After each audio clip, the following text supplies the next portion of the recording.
The studio lights blaze, casting a sharp glow on Rachel Maddow's face.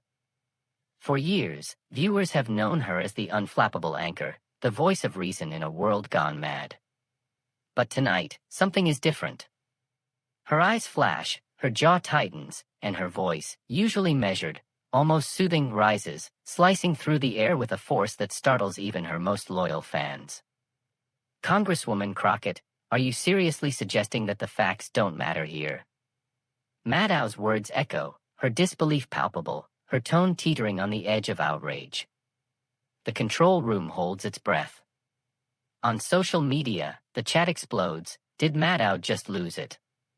What's happening right now? Jasmine Crockett sits across from her, posture unshaken, gaze unwavering.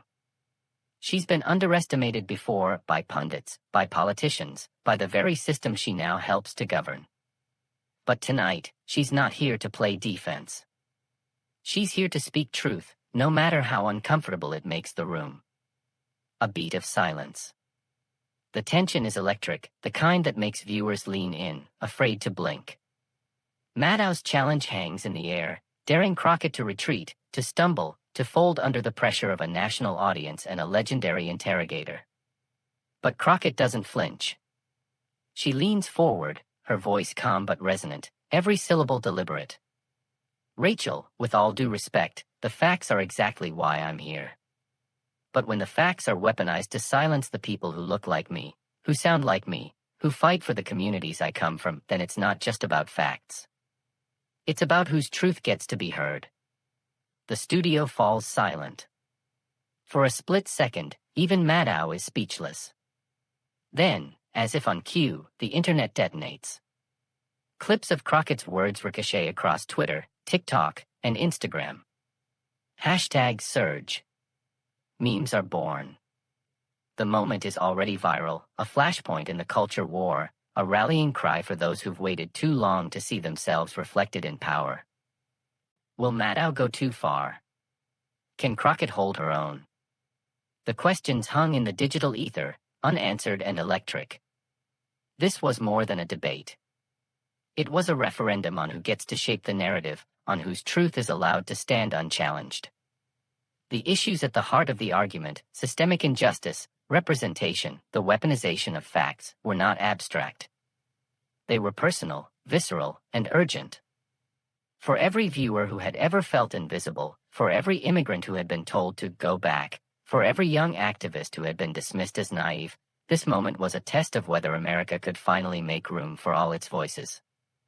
And as the first heated exchange erupted, it became clear that what happened next would not just define the careers of two women. It would change the way America saw them forever. The stakes had never been higher, and the world was watching, breathless, waiting for the next move. To understand the firestorm, we need to look at the forces that brought these two powerhouses face to face. Rachel Maddow's journey to the top of American media was anything but accidental. From her earliest days as a Rhodes Scholar, she was marked by a relentless curiosity and a razor-sharp intellect. She dissected the news with surgical precision, earning a reputation as the anchor who could outthink, out-research, and outmaneuver any guest who dared to sit across from her. Her nightly monologues became must-see TV for millions, a lighthouse in the storm of misinformation and political spin. But with every triumph, a subtle shift began to take hold. The more Maddow was celebrated for her intellect, the more she became convinced of her own infallibility. Her interviews, once marked by genuine curiosity, grew sharper, more pointed, sometimes even dismissive. She interrupted guests mid-sentence, corrected them with a smirk, and wielded her platform like a shield and a sword. For her fans, this was part of the appeal. Rachel Maddow, the truth-teller, the myth-buster, the one who never let a lie go unchallenged.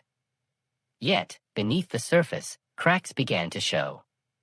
Critics whispered about her arrogance, her tendency to condescend, her unwillingness to admit when she was wrong. There were moments, rare, but telling, when Maddow's confidence tipped into something less admirable. A viral clip from a year ago showed her rolling her eyes at a young activist, dismissing their concerns as idealistic. Another time, she cut off a guest mid-explanation, her tone icy, her patience thin.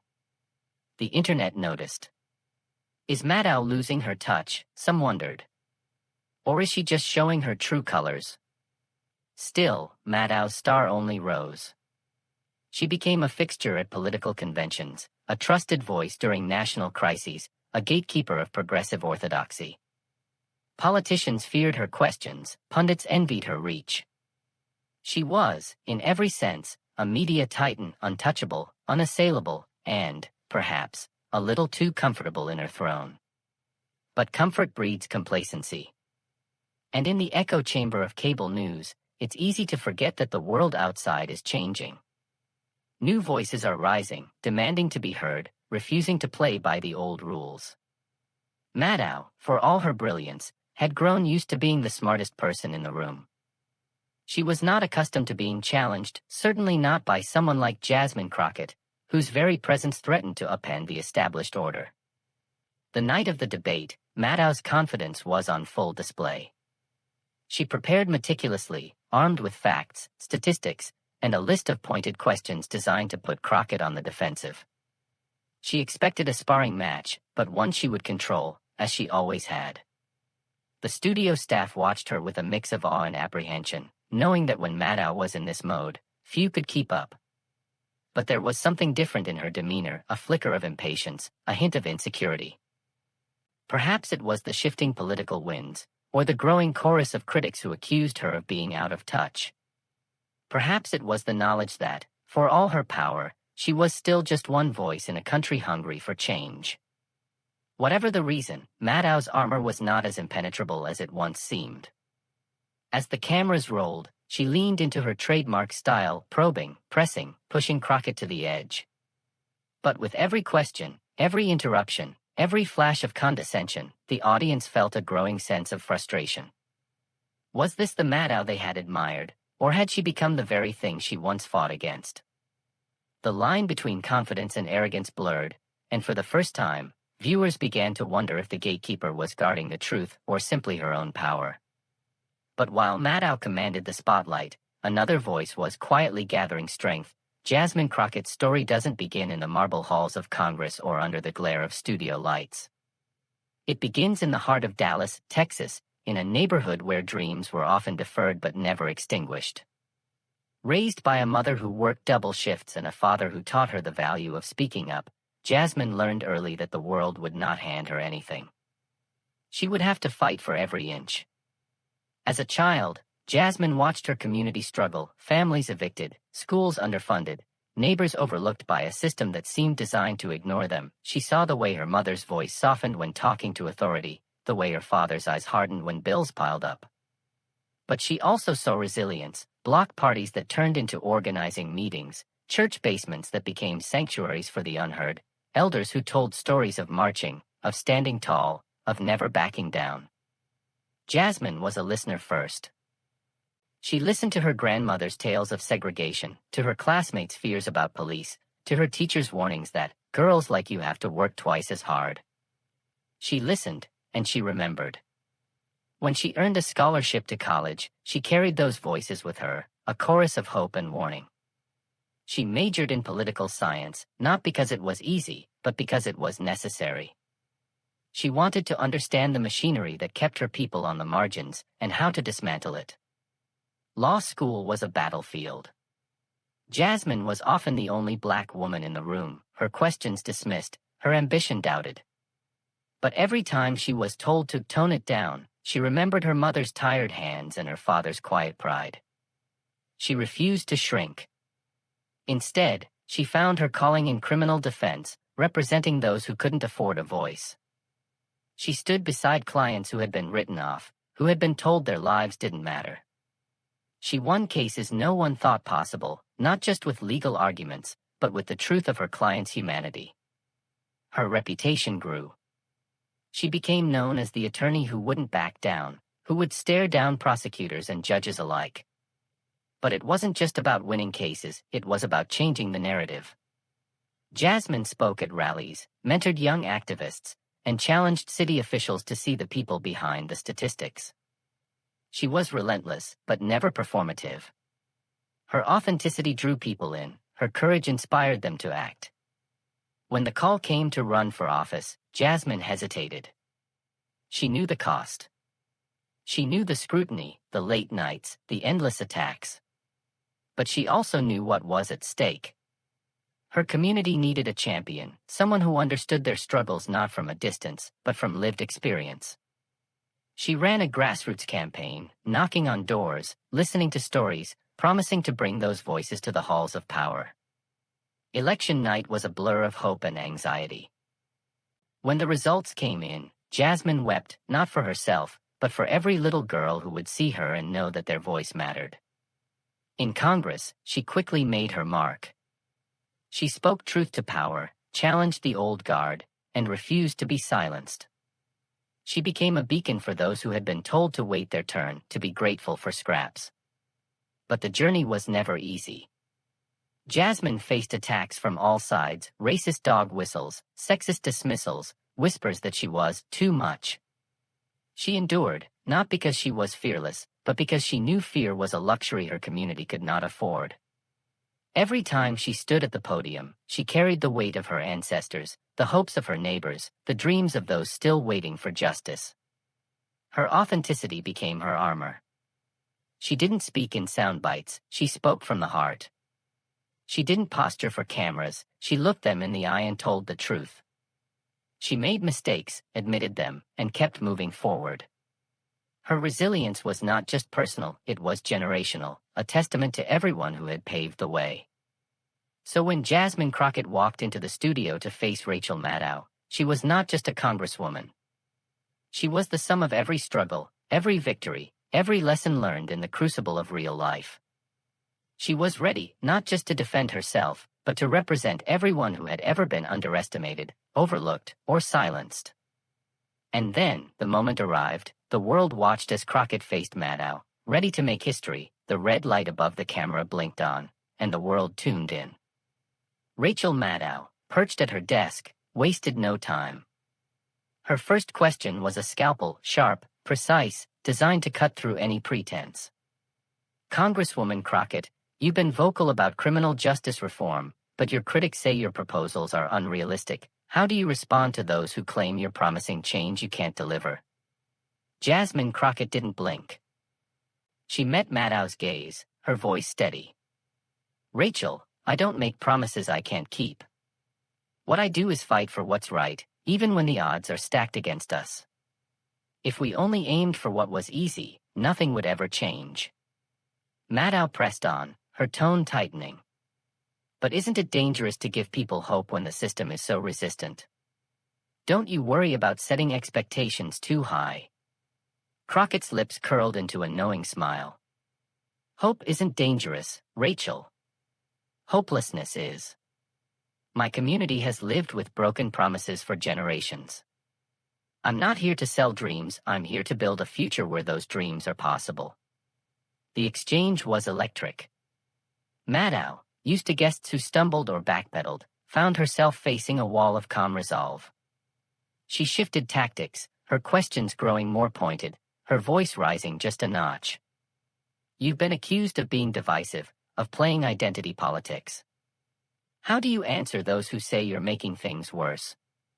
Crockett's eyes flashed, but her tone remained even.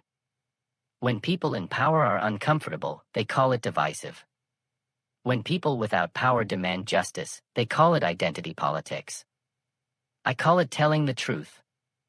If that makes some people uncomfortable, maybe it's time they felt what my community has felt for decades. The studio audience, silent until now, murmured. Maddow's frustration was visible. She leaned forward, her voice sharper.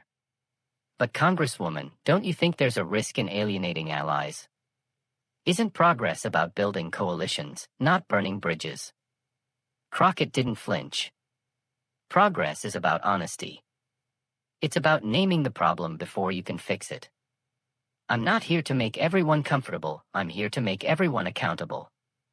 The tension was palpable. Maddow's questions came faster, her tone more insistent. She interrupted, tried to redirect, but Crockett held her ground, never raising her voice, never losing her composure. The audience could feel the shift. Maddow, the master of the interview, was no longer in control. On social media, the debate was already trending. Viewers typed furiously, "Crockett is unshakable. Maddow's losing her cool." The stakes felt higher with every exchange, the air in the studio thick with anticipation. Maddow, sensing her grip slipping, went for the jugular. "Congresswoman, with all due respect, facts matter. Don't you think you're letting emotion cloud the debate?" Crockett's response was a study in restraint. "Rachel, facts do matter. But so do the lives behind those facts. If we can't feel the pain, the hope, the urgency, then what are we even doing here?" The room seemed to shrink, the world narrowing to the space between these two women. Maddow's frustration was now unmistakable, her voice rising, her questions almost overlapping. Crockett, unbothered, answered each one with clarity and conviction. The audience sensed it, something seismic was about to happen.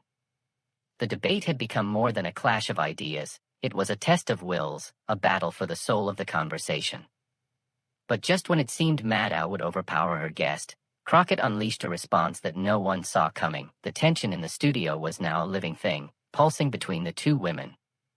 Rachel Maddow, her voice sharpened by frustration, pressed forward with one final, pointed question. "Congresswoman Crockett, if you're so committed to truth, why do you keep framing these issues as if it's all about race and identity? Isn't that just fueling division, when what we need is unity?" For a moment, the world seemed to hold its breath. The question hung in the air, heavy with implication, daring Jasmine Crockett to falter. The control room was silent. The audience, both in the studio and across the country, leaned in, sensing that something extraordinary was about to happen. Jasmine Crockett didn't rush. She let the silence stretch, her eyes never leaving Maddow's. When she finally spoke, her voice was low, steady, and unshakably clear. "Rachel, I need you to hear me, really hear me. For some people, unity has always meant silence. It's meant swallowing pain, erasing history, pretending that the wounds of this country don't still bleed. But I didn't come here to make anyone comfortable. I came here to tell the truth, even when it's inconvenient, even when it's messy, even when it makes people in power squirm." Maddow blinked, caught off guard by the calm force of Crockett's words. The studio was so quiet, you could hear the faint hum of the lights overhead. Crockett continued, her voice gaining strength with every word. "You ask why I talk about race and identity. Because I don't have the luxury of ignoring them. Because every policy, every law, every so-called neutral decision in this country has been shaped by who gets seen and who gets erased. I'm not dividing America, I'm exposing the divisions that have always been there, the ones too many people have been willing to ignore." A ripple moved through the audience. Maddow, for the first time, seemed to search for her next words. But Crockett wasn't finished. She leaned in, her tone unwavering. "You want unity? Real unity isn't built on pretending we're all the same. It's built on justice. It's built on accountability. It's built on the courage to face the truth, even when it's ugly. I'm not here to play by the old rules, Rachel. I'm here to rewrite them." The words landed like thunder. For a heartbeat, no one moved. Maddow's confidence, so unshakable just moments before, flickered. She opened her mouth, then closed it, her usual composure slipping as she realized the ground had shifted beneath her feet. And then, as if on cue, the world outside the studio erupted. Social media exploded in real time. Twitter feeds filled with clips of Crockett's takedown, hashtags like hashtag Crockett clapback and hashtag truth over comfort trending within minutes. TikTok users remixed her words, turning them into rallying cries. Instagram stories lit up with quotes, "Real unity isn't built on pretending we're all the same. It's built on justice." The moment was everywhere, unstoppable, undeniable. In living rooms across America, viewers cheered. Some stood up and applauded, others wiped away tears. For those who had spent a lifetime being told to wait, to be patient, to be quiet, Crockett's words were a revelation.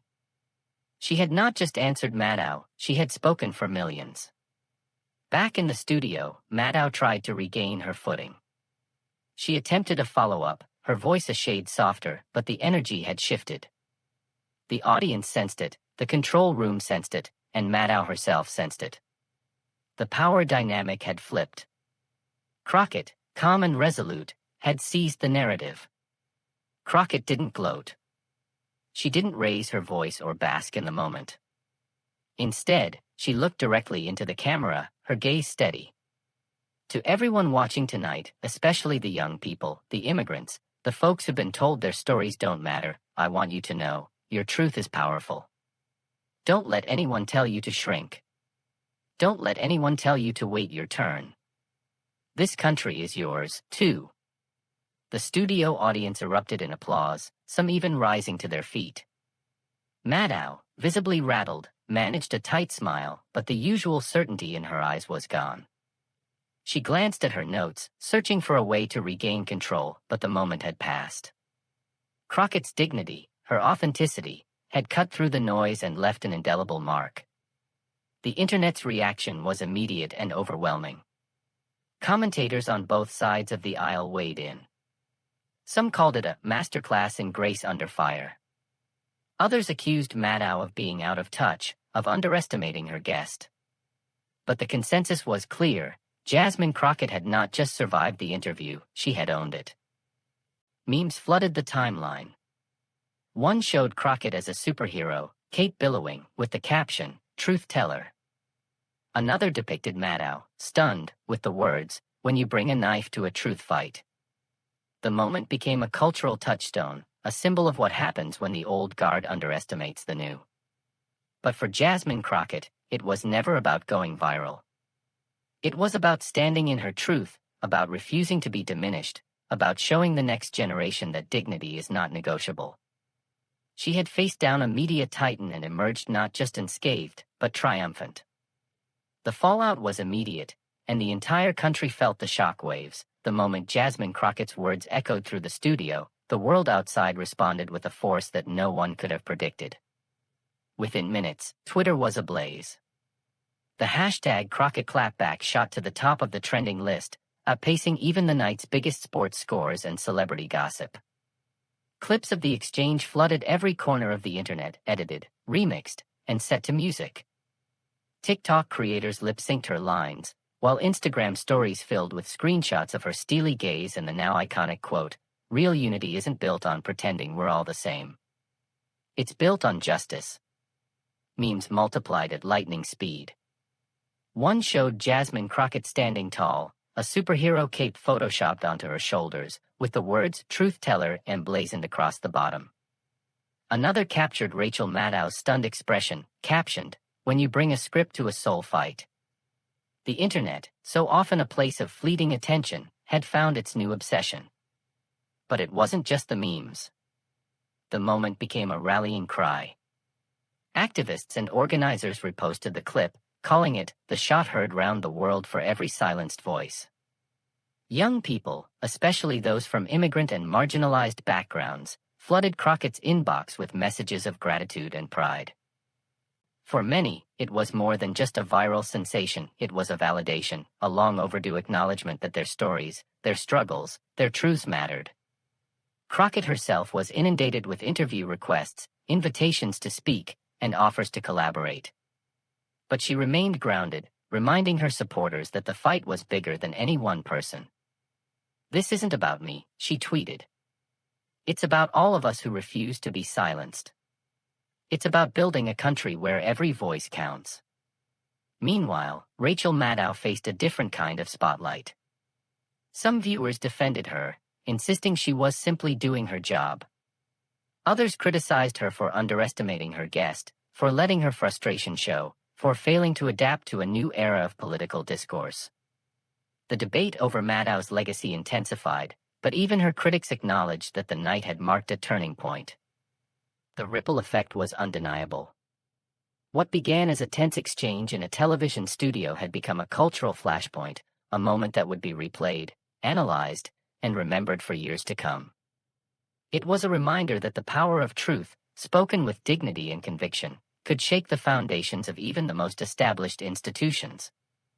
But beyond the viral headlines, a deeper lesson was taking shape. In the days that followed, as the headlines faded and the memes slowed, Jasmine Crockett's words continued to echo, not just as a viral moment, but as a call to something deeper. She didn't let the attention turn her head or the praise change her purpose. Instead, she used her newfound platform to reframe the entire exchange, turning what some saw as a confrontation into a lesson for the nation. Crockett spoke at rallies and town halls, her message unwavering. What happened on that stage wasn't just about me or Rachel Maddow, she told a crowd in her hometown. It was about what happens when we choose dignity over arrogance, when we choose to show up as our full, authentic selves, even when the world tells us to shrink. She reminded her supporters that authenticity is not a weakness, but a superpower. For too long, we've been told to perform, to fit in, to play by rules that were never written for us. But real change doesn't come from pretending. It comes from standing in our truth, even when our voices shake, even when the room goes silent. Crockett's message resonated far beyond her own community. Immigrants, young people, and those who had felt invisible in the halls of power saw themselves in her story. She became a symbol of what's possible when courage meets conviction, when someone refuses to let their identity be used against them. Her journey was proof that the American story is not finished, that it is still being written, every day, by those bold enough to claim their place in it. She spoke directly to those who had ever been underestimated. You don't have to wait for permission to speak your truth, you don't have to apologize for who you are. Your story matters. Your voice matters. And when you stand up, you make it easier for the next person to do the same. Crockett also addressed the importance of diverse voices in American democracy. This country was built on the promise that everyone gets a seat at the table. But that promise means nothing if we're afraid to use our voices when we get there. We need leaders who reflect the fullness of America, not just in how we look, but in how we think, how we dream, how we fight for justice. Her words became a rallying cry, not just for her supporters, but for anyone who had ever felt out of place or unheard. She challenged the old guard to listen, to make room, to recognize that authenticity is not a threat, but a gift. We don't move forward by silencing each other. We move forward by lifting each other up, by making space for every story, every struggle, every dream. In the end, Crockett's viral moment was more than a clash on live TV. It was a reminder that dignity is more powerful than arrogance, that truth spoken from the heart can break through even the thickest walls of cynicism and doubt. She showed the country that standing up for oneself is not just an act of self-preservation, it's an act of service, a way to light the path for others. And as the dust settled, one thing was clear: Rachel Maddow screams over Jasmine Crockett's statement. Her clapback goes viral instantly. That headline wasn't just a moment of drama, it was a turning point, a reminder that in the battle between arrogance and authenticity, truth and dignity always rise to the top. Jasmine Crockett didn't just win an argument, she showed us what it means to stand tall, to speak up, and to refuse to let anyone else define your worth.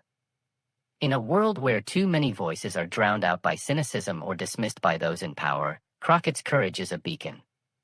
Her story is proof that you don't have to shout to be heard, you just have to be real. You just have to be brave enough to claim your space, to speak your truth, and to do it with the kind of dignity that can't be shaken by anyone, not even a media titan. If this moment moved you, if you saw yourself in Jasmine's journey, don't let it end here. Subscribe to this channel for more stories that challenge the status quo and lift up the voices that matter. Share this video with someone who needs to know that their truth is powerful. Join the conversation in the comments, tell us your story, your struggle, your victory.